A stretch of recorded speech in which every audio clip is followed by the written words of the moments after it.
चलो बच्चों, आज हम लोग 12वें पाठ की 12वां जो कविता है गज़लें पूरक पठन के अंतर्गत है और इसके गज़लकार अदम गोड़वी जी हैं। मैंने आपको गज़ल की व्याख्या समझा दी थी। अभी हम लोग इसका स्वाध्याय कर लेते हैं। देखिए, पहला है जो सूचना के अनुसार कृति कीजिए। लिखिए, पहला है कवि का बसेरा यहाँ है। कवि का बसेरा यहाँ है। देखिए आप फूलों में, इसका उत्तर क्या आएगा? फूलों में। कवि यहाँ रहता है उसूलों के उजालों में। उसूलों के उजाले में रहता है। देखिए दूसरी कृति पूर्ण कीजिए। दूसरा देखिए, कवि ने इन्हें सजग किया है। पहले वाले में आप लिखेंगे कांटे बिछाने वालों को और दूसरे में लिखेंगे आप कवि की तरफ लौटने वालों को। कांटे बिछाने वालों को और कवि की तरफ लौटने वालों को कवि ने सजग किया है। ठीक है, देखिए अगला तीसरी कृति देखिए आप। चौखट में दिए गए शब्दों की उचित जोड़ियां बनाकर लिखिए। देखिए यहाँ पर कुछ शब्द दिए गए हैं, जैसे कश्ती, आँख, सोना, खिवैया, प्यार, उंगलियाँ, दुनिया, जुनून, रोशनी, आंसू, सागर, निखरना, जज्बा। ये सारे शब्द दिए गए हैं। और दूसरी तरफ देखिए आप, ऐसा एक और कॉलम दिया गया है अ और आ। अ में आप लिखेंगे, देखिए अ में आप पहले लिखेंगे आप सोना। सोना इसका आएगा। और ठीक है, पहले मैं आपको अ का बता देती हूँ। अ में आप लिख लीजिए सोना, कश्ती, आँख। सोना, कश्ती, आँख, उंगलियाँ। सोना, कश्ती, आँख, उंगलियाँ। हो गया इतना? सोना, कश्ती, आँख, उंगलियाँ और बस इतना ही आप लिखिए। इसमें अभी आ में सोना का आएगा निखरना, कश्ती का खिवैया, आँख का आंसू, आग का आग नहीं, ये वाला आग नहीं दिया है। चलिए उंगलियाँ मैंने कहा था, उंगलियाँ का आएगा सलीब। हो गया? ठीक है, चलो नेक्स्ट हम करते हैं चौथी कृति। चौथी कृति देखिए, घर वही होता है। वाक्य पूर्ण कीजिए। आपको क्या करना है? वाक्य पूर्ण करना। घर वही होता है, क्या आएगा इसका उत्तर? जहाँ भाइयों में प्यार होता है।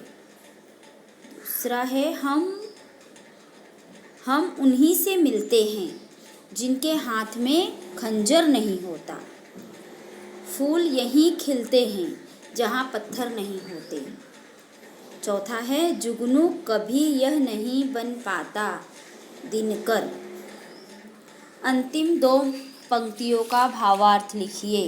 जैसे मैंने आपको सभी तो बताया हुआ था कि सब पूरी गज़ल का आपको अर्थ बताया हुआ था। अंतिम दो पंक्तियां हैं, जैसे कि जब भी आते हैं मेरी आंखों में आंसू, बेदिल जख्म सीने में मेरे और निखर जाते हैं। ये है क्या है? ये गज़ल है। इसका अर्थ क्या आएगा कि गज़लकार अदम गोड़वी बेदिल कहते हैं कि जब किसी की बात से दुखी होकर मेरी आंखों में आंसू आ जाते हैं, तब मेरे सीने में दबे हुए जख्म फिर से हरे हो जाते हैं।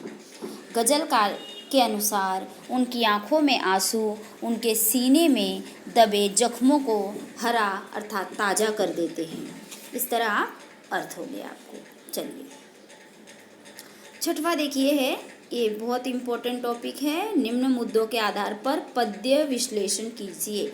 आपको हमेशा 5 नंबर के लिए आता है। यहाँ पर तो आपको क्या करना है? इस कविता का पद्य विश्लेषण करना है। वैसे आपको एग्ज़ाम में कविता दी गई रहती है और मतलब आपको क्या दिया रहता है? कविता का नाम दिया रहता है और उसके आधार पर आपको पद्य विश्लेषण करना रहता है। जैसे यहाँ पर भी कविता, अभी यहाँ पर है पहला देखिए आप, रचना का नाम। अभी रचना रचनाकार का नाम। अभी रचना, यहाँ पे रचना का नाम नहीं, रचनाकार का नाम आप लिख लीजिए। तो रचनाकार का नाम क्या आएगा? अदम गोडवी। रचना की विधा। अब रचना की विधा क्या है? ये कविता तो है, लेकिन कविता के अंतर्गत भी मैंने आपको पहले ही क्या बताया है? पहले ही दिया है गजलें, गजल है। पसंदीदा पंक्ति। अब पसंदीदा पंक्ति, आपको जो कविता आपने पढ़ी, आपको जो पंक्ति अच्छी लगती है वो आप लिख सकते हैं। लेकिन ये बात आप ध्यान रखिए कि आपको जो पंक्ति अच्छी लगेगी तो आपको क्यों अच्छी लगी, और उससे आपको क्या संदेश मिला, क्या सीख मिली, क्यों अच्छी लगी, उसका आपको कारण भी बताना है। इसलिए आप अपने आप से भी लिख सकते हैं। जैसे मैंने यहाँ एक बता रही हूँ, देखिए यहाँ पर है, मैं एक मुझे पसंदीदा पंक्ति आपको लिखना है तो मैंने लिखा है। जैसे मैं बता रही हूँ आपको, मेरी कश्ती का खिवैया है, मुहाफिज तू है, कितने आते हैं यहाँ, कितने भंवर जाते हैं। ये मुझे पंक्ति बहुत अच्छी लगी। अब पसंद होने का कारण क्या है? क्योंकि इस गज़ल के माध्यम से गज़लकार ने लोगों के सामने यह स्पष्ट किया है कि ईश्वर ही हमारी नाव का खेने वाला है, अर्थात हमारा वही रक्षक है। जब तक वह हमारी नाव का खेवनहार है, हमारा रक्षक है, तब तक इस तरह के आने जाने वाले भंवरों की कोई चिंता नहीं है। ऐसे भंवर तो आते जाते रहते हैं। गज़लकार यह स्पष्ट करना चाहते हैं कि यदि ईश्वर हमारा रक्षक है तो कोई भी आपदा जो है हमारा कुछ भी नहीं कर सकती है। समझ गया आपको? पसंदीदा पंक्ति मैंने क्या बताई थी? मेरी कश्ती का खिवैया है, मुहाफिज तू है, कितने आते हैं यहाँ, कितने भंवर जाते हैं। मतलब भंवर तो आते जाते रहते हैं, लेकिन यदि तुम मेरी कश्ती के खिवैया हो तो मुझे किसी बात से डरने की आवश्यकता नहीं। ये हो गया। अब देखिए पांचवा क्या है? ये हो तो मैंने आपको क्या बता दिया, क्यों पसंद है आपको। रचना से प्राप्त संदेश। इस रचना से आपको क्या संदेश मिला है? देखिए, इस गज़ल से हमें आपसी भाईचारे, देश के लिए सर्वस्व लुटाने तथा एकला चलो का संदेश मिलता है। चलिए, हो गया। अभी हम लोग उपयोजित लेखन कर लेते हैं। निम्नलिखित मुद्दों के आधार पर अपने विद्यालय में मनाए गए शिक्षक समारोह का वृत्तांत लिखिए। चलिए, अभी आप लोगों ने 5 सितंबर को शिक्षक दिवस तो हम लोगों ने मनाया था ऑनलाइन। आप लोगों ने बहुत अच्छे टीचर है ना, बहुत सुंदर सुंदर ग्रीटिंग कार्ड्स बना के भेजे थे। बहुत सुंदर आपकी कविताएं, अपने भावनाएं हम तक पहुंचाए थे। बहुत अच्छा भी लगा था। देखिए, ऐसे ही आपने अपने स्कूल में क्या किया है? शिक्षक दिवस मनाया है। उसका आपको क्या करना है? वृत्तांत लेखन लिखना है। अब देखिए, वृत्तांत लेखन यहाँ तो मैं आपको एक छोटे में बता दे रही हूँ थोड़ा सा ही, लेकिन इस वृत्तांत लेखन का मैं एक अलग से वीडियो भी बनाऊंगी और इन डिटेल उसके बारे में आपको समझाऊंगी। यहाँ अभी दिया गया है तो उतना हम कर लेते हैं। जैसे आप सबको पता है, यहाँ पर कुछ मुद्दे दिए गए हैं: स्थान, दिनांक, समय। फिर दूसरा है अध्यक्षता, तीसरा है कार्यक्रम घटना, अध्यक्षीय विचार। ये आपको इन सभी, यह जो दिए गए मुद्दे हैं, इन सभी का समावेश करके आपको वृत्तांत लेखन लिखना है। सबसे पहली बात तो वृत्तांत लेखन में स्थान, दिनांक और समय का उल्लेख करना बहुत ही जरूरी होता है। अभी चलिए मैं स्थान, दिनांक और समय को लेकर एक पैराग्राफ बनाती हूँ। पहले मैंने एक हेडिंग दे दिया, एक आपको एक है ना, जैसे कि यहाँ पर देवी दयाल हिंदी विद्यालय में शिक्षक दिवस का शानदार समारोह। ये हमने क्या किया? हेडिंग लिख लिया।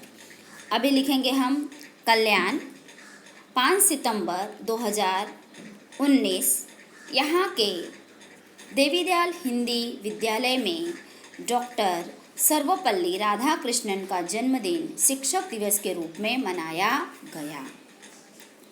ये स्थान, दिनांक और समय, इसमें क्या आ गया देखिए 5 सितंबर भी आ गया है ना, जैसे 2019 भी आ गया, और अरे क्या समय है और स्थान क्या है वो भी आ गया कि देवी दयाल विद्यालय है। देखिए दूसरा पैराग्राफ में आप लिखेंगे, पाठशाला के सभागार में शिक्षक दिवस समारोह का आयोजन किया गया था। इस समारोह की अध्यक्षता जय हिंद कॉलेज के प्राचार्य चतुर्वेदी जी ने की। सभागार को फूलों से सजाया गया। सरस्वती वंदना के बाद विद्यालय के प्राचार्य का पुष्पगुच्छ देकर अध्यक्ष महोदय ने स्वागत किया और उनका संक्षिप्त परिचय भी दिया। देखिए थर्ड पैराग्राफ में आप लिखेंगे, मंच पर चतुर्वेदी जी ने मंच पर रखे डॉक्टर राधा कृष्ण के चित्र को पुष्पहार पहनाया। तत्पश्चात अध्यक्ष महोदय, आचार्य महोदय तथा अन्य वक्ताओं ने शिक्षक की महिमा, कर्तव्य पर प्रकाश डाला। पाठशाला के छात्रों ने भी गुरु गरिमा नामक एक लघु नाटक प्रस्तुत किया। आप लास्ट पैराग्राफ में लिखेंगे, विद्यार्थियों की ओर से प्रत्येक शिक्षक को पुष्पगुच्छ, शॉल तथा श्रीफल भेंट किया गया। महोदय, अध्यक्ष महोदय एवं आमंत्रित लोगों के प्रति आभार प्रकट किया गया। राष्ट्रगान के साथ समारोह समाप्त हुआ। इस तरह आप वृत्तांत लेखन लिख लेंगे।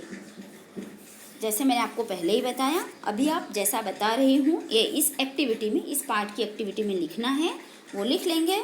और वृत्तांत लेखन का एक और अच्छा विस्तृत वीडियो में बनाकर आपको दूंगी, तो आपको और अच्छे से समझ में आ जाएगा कि वृत्तांत लेखन कैसे लिखना है। धन्यवाद।